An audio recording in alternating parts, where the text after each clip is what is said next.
ទឹកភ្នែកហូរជ្រែកបែងដ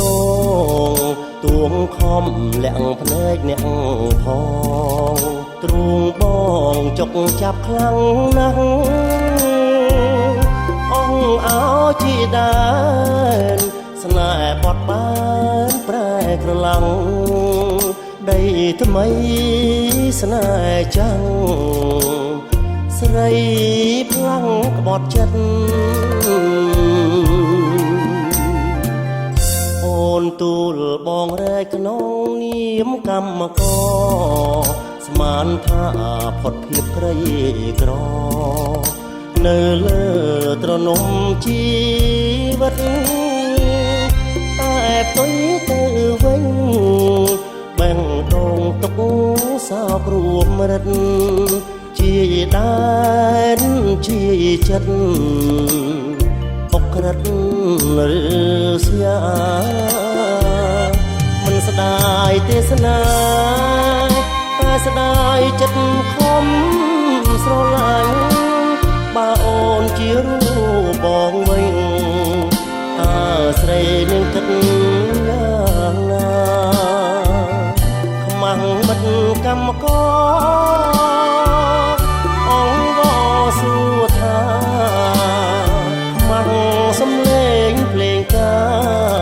រមេបាបានចងដៃយើងចេញ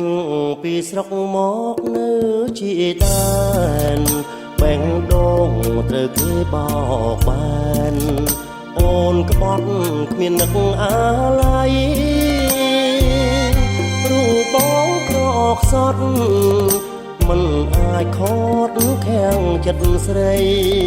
សូមជូនពរជ័យជាដែនប្រស្នា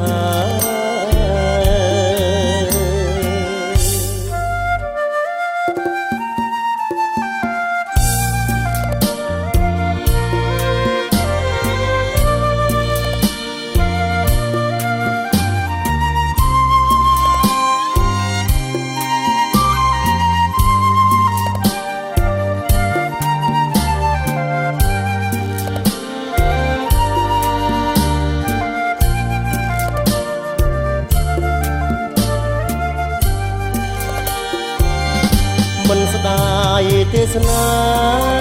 តែស្ដាយចិត្តខំស្រឡាញ់បើអូនជារូបបងវិញតើស្រីនឹងគិតយ៉ាងណាខ្មាំងមិត្តកម្មករអង្គសួរថាខ្មាំងសំឡេងភ្លេងការមេបាបានចងដៃ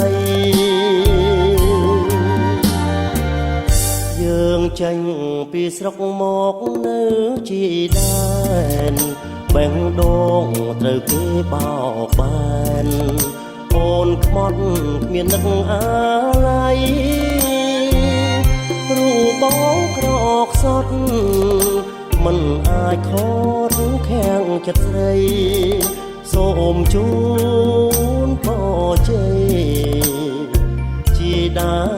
នប្រស្នា